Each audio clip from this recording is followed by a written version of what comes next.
So I am riding not my Luna-Cycle, but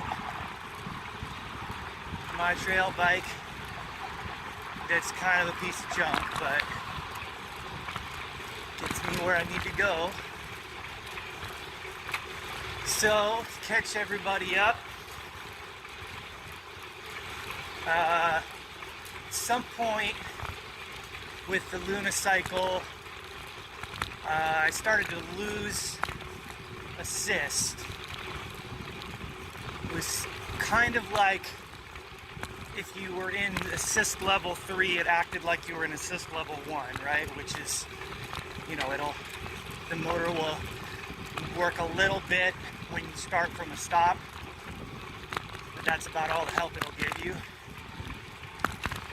I'm a strong rider, so it's fine, but obviously that's not what I got the bike for.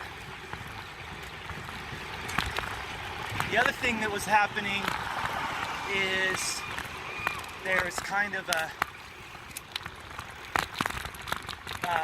slip every rotation of the crank.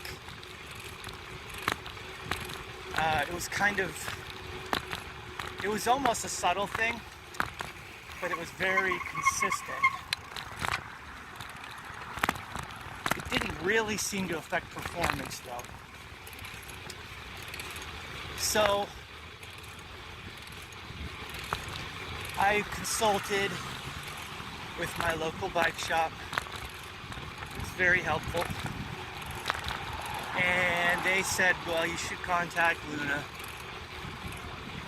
Let them know what's going on and see what they have to say. So I did that. There's a lot of layers of kind of bad customer service that I had to penetrate. A lot of defensiveness. Like, they were pulling out words like legally, you know, when I was just asking questions about, hey, what do you think might be causing this problem and what should I do about it?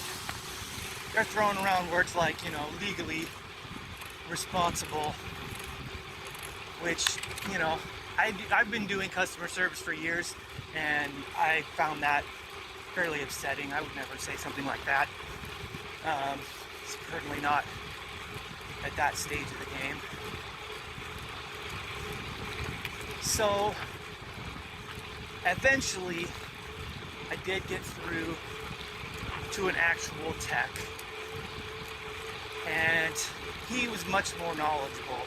It was interesting because the last person I'd spoken with via email before that, when I described the loss of assist, specifically symptoms-wise, that person had said, well, we here at Luna have never heard of such a thing on a throttle assist bike.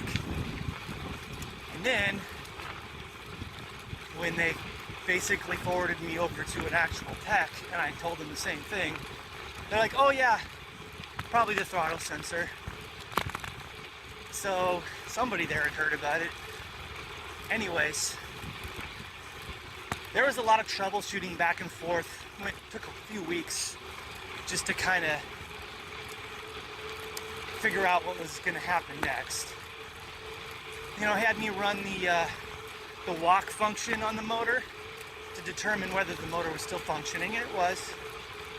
So he was pretty confident that, you know, just needed a new throttle sensor. Now, first what he wanted me to do is replace the throttle sensor myself, and was going to send me one.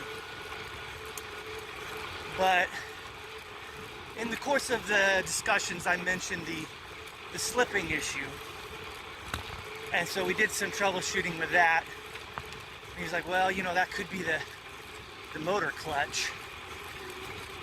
You know, well, is this an issue that's going to be continuing to get worse? Because it's not really that bad. It's just it started doing something it didn't do before. That was really the extent of my concern. Was, well, it didn't used to do this and now it does. I don't know if it matters or not. But he's like, no, we should probably inspect that.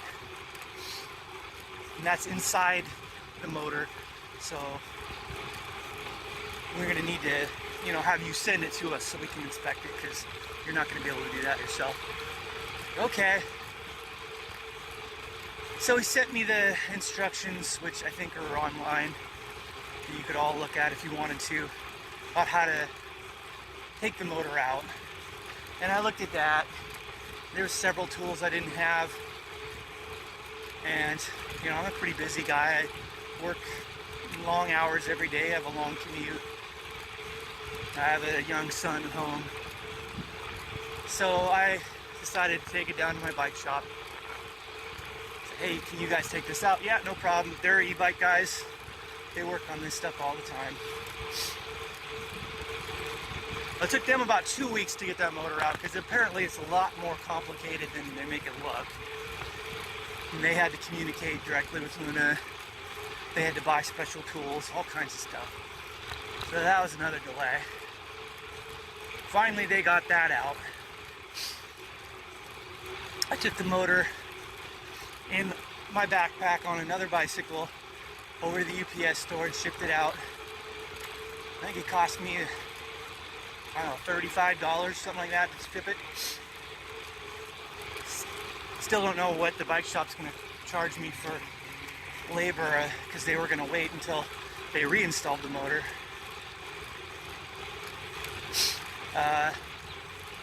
So a couple weeks went by after it had gotten delivered, and wasn't hearing anything. Sent a message to Luna, said, well, you know, I just want to check in, make sure everything's okay. Oh yeah, we'll get back to you. Nothing. Another week goes by. Oh, just, you know, don't mean to be a pest, but just want to see what's going on. Just let me know, thanks. Oh yeah, we'll look into that, get back to you. Another week goes by. But just now my weekly check-in now. Hey everybody, what's up? 2 days, no reply. And then last night I get an email. It's like one sentence basically. Oh yeah, it looks like your whole motor needs to be replaced. So send us $175 for the part. And I just don't feel good about it. You know, I'm already going to be out a lot of money, and I don't have a lot of money. But moreover, you know, just they had it for like a month, and just I get one sentence. Oh, got to replace the whole thing. I mean, how do I know they didn't just lose mine, and now they want me to pay for it? I don't know. But the other problem is, I mean, they've given me no details as to what was wrong with it, and how to prevent that in the future. So that means that, you know, I have no assurances that it's not just going to happen again. Now, there was, you know, less than 2,000 miles on that bike. I think it was more like 1,700 miles. So is that every 2,000 miles that's just going to happen? I don't know. I don't know what I'm going to do next.